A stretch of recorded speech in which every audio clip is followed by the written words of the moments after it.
Hello, everyone. Welcome to Untold History, the channel where we explore the lesser-known historical events that have shaped our world. Today we head to the Belgian Congo to learn about the revolt of the Kimbanguists, a religious and political movement that challenged Belgian colonial rule. This revolt is an essential chapter in the history of anti-colonialism in Africa and reflects how religious teachings can become a powerful force for political resistance and social change. To understand this event, we must first analyze the historical context of the Belgian Congo in the first decades of the 20th century. The Congo, a vast region in the heart of Africa, had been colonized by Belgium in the late 19th century under the reign of King Leopold II. Initially, Leopold ruled the territory as his personal property, establishing the Congo Free State, a brutal regime based on the exploitation of rubber and other natural resources. The atrocities committed by the colonial authorities, including mutilation, forced labor, and mass murder, resulted in the deaths of millions of Congolese and caused an international scandal. In 1908, due to international pressure, the Belgian government assumed direct control of the Congo, transforming it into an official colony, the Belgian Congo.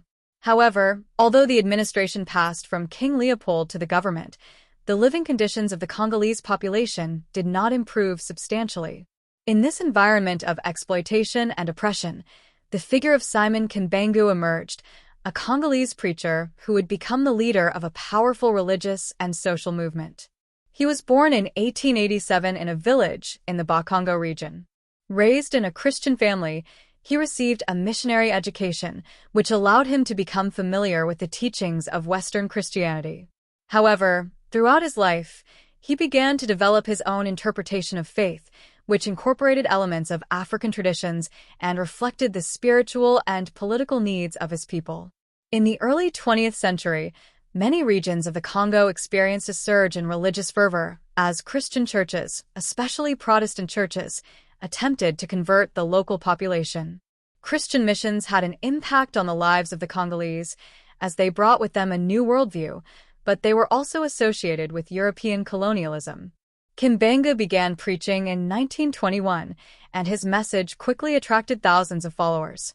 It proclaimed a message of hope and liberation, claiming that he had been called by God to save his people from suffering and oppression.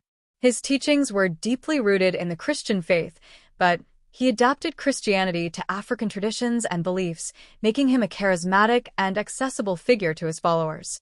His message also resonated with the Congolese's desire to free themselves from the colonial yoke and regain their dignity as human beings.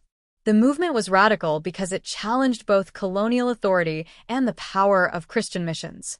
Not only did he preach spiritual liberation, but he also criticized the forced labor, taxes, and oppressive policies of the Belgian government. For the colonizers, his message was a direct threat, as it represented a call for resistance against the colonial system. As the movement grew, it began to alarm the Belgian colonial authorities. The rapid expansion of the movement and the growing popularity among the rural population led the authorities to see it as a potential threat to the colonial order. In an attempt to quell the movement, the colonial authorities began to keep a close eye on the activities and eventually decided to take drastic measures to stop it. In 1921, Kimbangu's teachings inspired a series of popular uprisings in various parts of the Congo. Their followers, known as Kimbanguists, rebelled against the colonial authorities, refusing to engage in forced labor, refusing to pay taxes, and rejecting the demands of the colonizers. These acts of resistance were a direct challenge to the colonial government, which relied on forced labor and taxes to sustain Congo's extractive economy.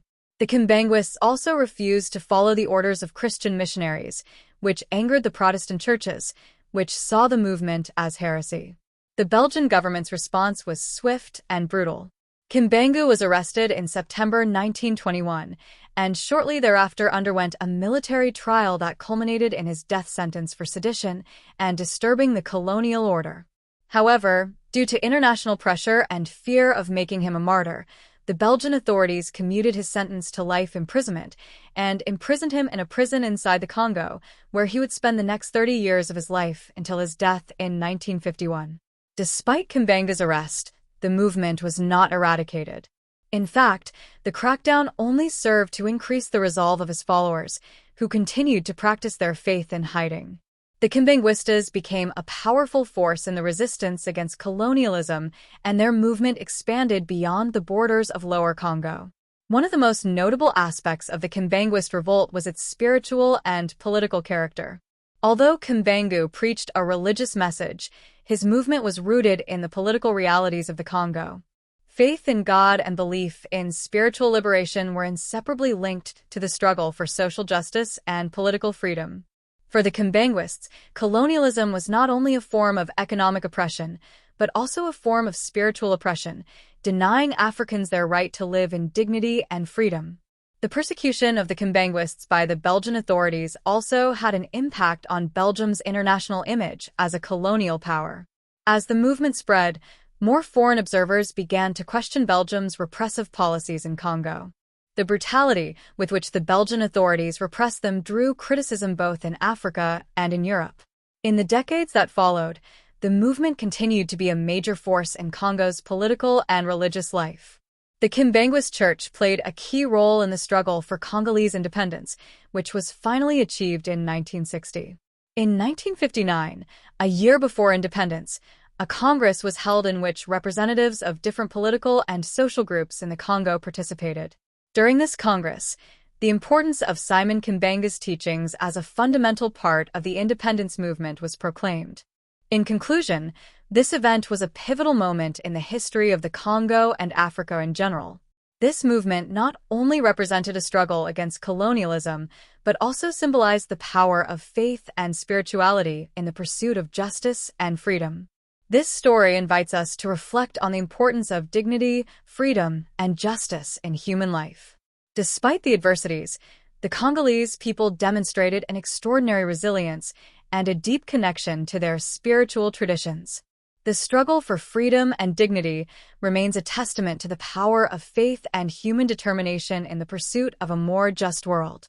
Thank you for joining us on this journey through this story.